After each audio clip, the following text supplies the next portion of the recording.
안녕하세요, 구독자 여러분. 오늘은 제 가슴 속에 평생 무덤까지 가져가려 했던, 하지만 도저히 혼자 감당하기엔 너무나 시리고 아픈 이야기를 꺼내보려 합니다. 40년이라는 세월이 한순간에 물거품처럼 사라지고 제가 믿었던 모든 세상이 가짜였다는 것을 깨달았을 때의 그 참담함, 여러분은 상상이나 가실까요? 70을 바라보는 나이에 겪은 영화보다 더 잔인했던 배신의 기록을 시작합니다. 나 영숙에게 명자는 단순한 친구 그 이상이었습니다. 30대 초반 남편들의 직장 동료 부인으로 처음 만난 우리는 성격도 입맛도 자식 키우는 고민까지 꼭 닮아 있었죠. 남편 광수가 3년 전 췌장암으로 세상을 떠났을 때 저는 정말 따라 죽고 싶은 심정이었습니다. 그때 저를 일으켜 세운 건 제 자식들이 아니라 바로 명자였습니다. 영수가 광수 오빠 좋은 곳 가셨을 거야. 이제 내 몸부터 챙겨야지. 내가 있잖아, 내가. 명자는 매일 우리 집에 들러 죽을 끓여 날랐고 남편이 남긴 상가 건물의 복잡한 세금 문제며 관리 업무까지 자기 일처럼 발벗고 나섰습니다. 저는 그런 명자가 너무 고마워 남편 유산 중 일부를 명자에게 떼어주고 싶을 정도였습니다. 그때마다 명자는 손사래를 쳤죠. 우정 사이에 돈 얘기하는 거 아니다 라면서요. 저는 그런 명자를 하늘이 보내준 천사라고 믿어 의심치 않았습니다. 남편을 보내고 정막만 흐르던 제 가슴에 다시 꽃이 핀 건 1년 전이었습니다. 명자의 권유로 시작한 복지관 서예 교실에서 강 선생님을 만난 겁니다. 62세라는 나이가 믿기지 않을 정도로 훤칠한 풍채에 안경 너머로 지적인 눈빛을 빛내던 그 사람.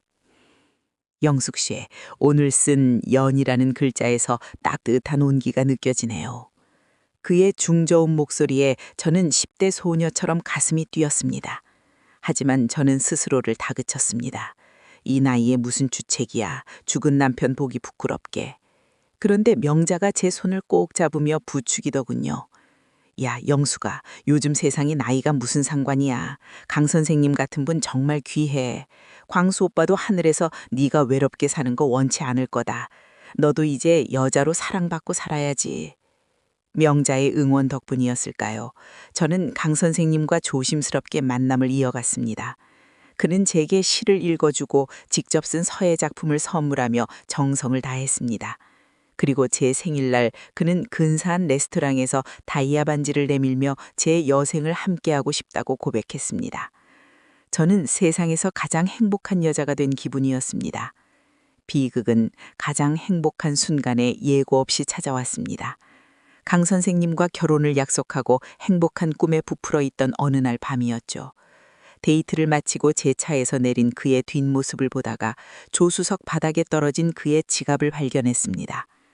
다음날 아침 일찍 전해주려 지갑을 챙겨들었는데 지갑 틈 사이로 낡은 사진 한 꾸트머리가 삐져나와 있었습니다.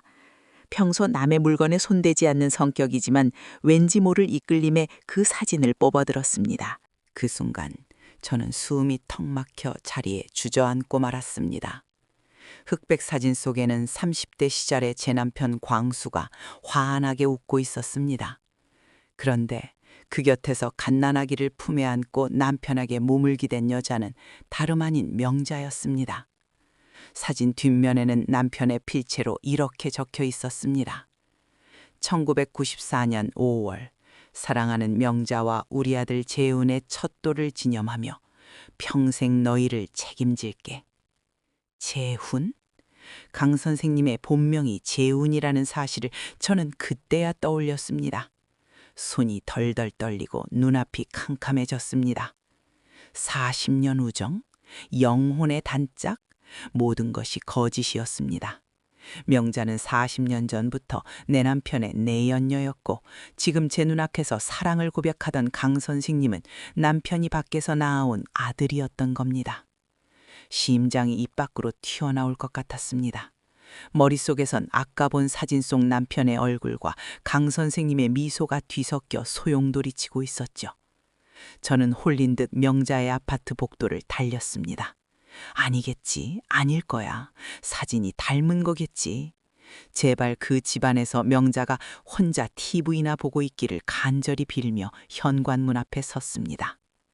그런데 문틈 사이로 익숙한 웃음소리가 새어나왔습니다.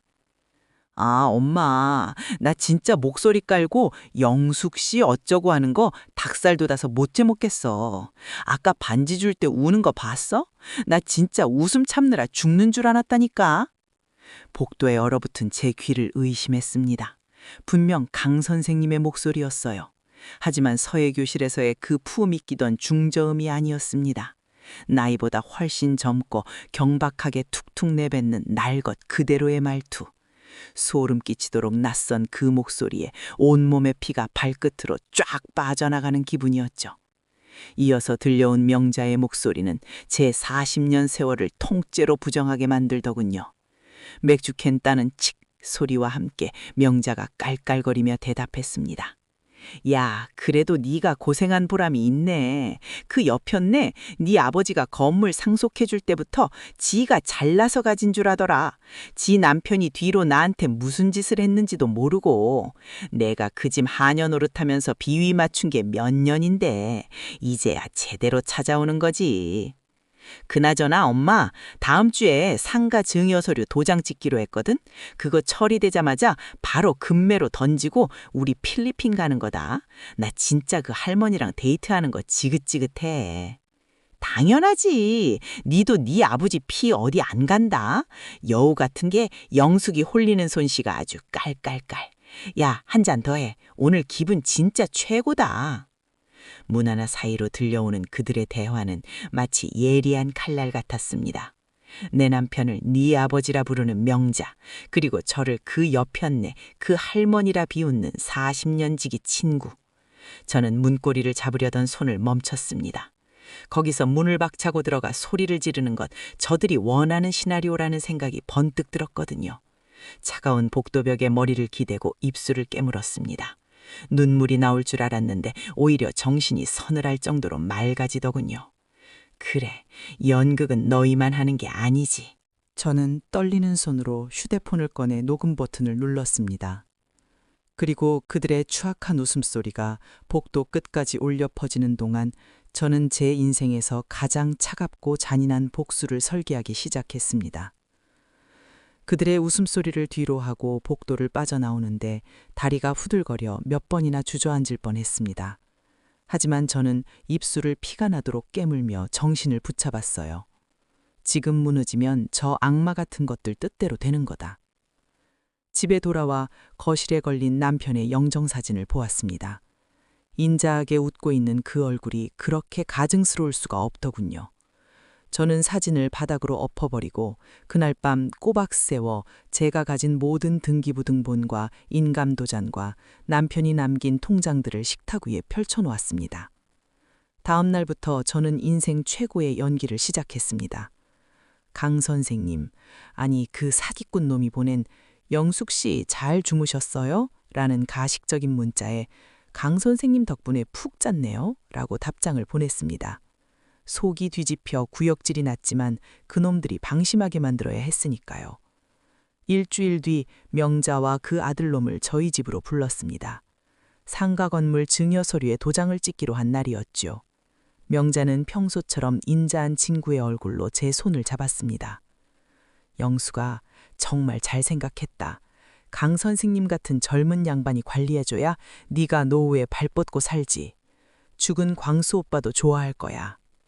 그 파렴치한 입에서 남편의 이름이 나올 때 저는 식탁 밑에서 손톱이 살을 파고들 정도로 주먹을 꽉 쥐었습니다. 하지만 겉으론 수줍은 척 미소를 지으며 서류 한 뭉치를 내밀었습니다. 명자야, 네 말이 맞아. 그래서 내가 법무사통에서 서류를 좀 준비해 왔어. 여기 강 선생님 이름 적힌 거 보이지? 여기 도장만 찍으면 돼. 아들놈의 눈이 탐욕으로 번들거렸습니다. 놈은 확인도 제대로 안 하고 제 인감도장을 찍으려 달려들더군요.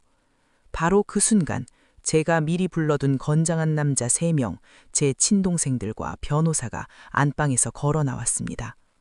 아니 영수가, 이 사람들은 누구야? 당황한 명자의 목소리가 떨렸습니다. 저는 아무 말 없이 휴대폰을 꺼내 그날 복도에서 녹음한 파일을 거실 가득 울려 퍼지게 했습니다. 나 진짜 그 할머니랑 데이트하는 거 칙칙해. 당연하지. 너도 네 아버지 피 어디 안 간다? 거실에 정적이 흐르고 명자와 아들놈의 얼굴이 순식간에 흑빛으로 변했습니다. 저는 명자의 얼굴에 그 낡은 흑백 사진을 집어 던졌습니다. 이게 네 아들이라고? 내 남편이 밖에서 낳아온 자식? 40년 동안 친구로 지내면서 내 등 뒤에 칼을 꽂고 이제는 아들까지 시켜서 내 재산을 털어먹으려고 해? 명자는 무릎을 꿇고 제 다리를 붙잡고 울기 시작했습니다. 영수가 그게 아니라 오해다. 내가 다 설명할게. 라며 뻔뻔하게 매달리더군요. 아들놈은 도망치려 했지만 제 동생들에게 붙잡혔습니다. 오해? 법정 가서 오해라고 해봐. 네 아들이 나한테 접근해서 연애 감정 이용한 거 혼인 빙자 사기랑 증여 갈취 시도로 이미 고소장 접수했어. 그리고 명자 너 내 남편 살아있을 때 몰래 빼돌린 비자금 내역도 다 찾았으니까 한 푼도 남김없이 다 토해내게 해줄게.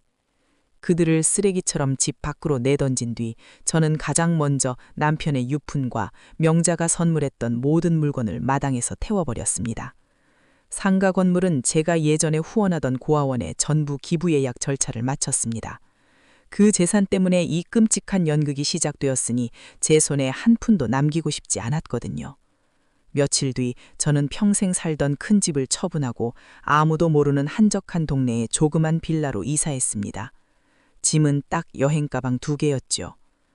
이삿짐 정리를 끝내고 혼자 베란다에 앉아 차 한 잔을 마시는데 이상하게 눈물이 나지 않았습니다. 오히려 40년 동안 꽉 막혀있던 체증이 내려가는 것처럼 가슴이 시원하더군요. 아, 이제야 진짜 내 인생이네. 누군가의 아내도 누군가의 호구 같은 친구도 아닌 그냥 영숙으로 맞이하는 첫날 밤이었습니다. 비록 큰 재산도 믿었던 사람들도 사라졌지만 저는 지금이 그때 어느 때보다 강합니다. 이제는 사람 보는 눈도 제 자신을 지키는 법도 확실히 배웠으니까요. 여러분, 사람을 믿는 건 아름다운 일이지만 그 믿음이 나를 갉아먹게 두지는 마세요. 저는 이제 매일 아침 저만을 위한 커피를 내리고 저만을 위해 산책합니다. 70세의 나이, 제게는 이제 막 시작된 가장 눈부신 청춘입니다.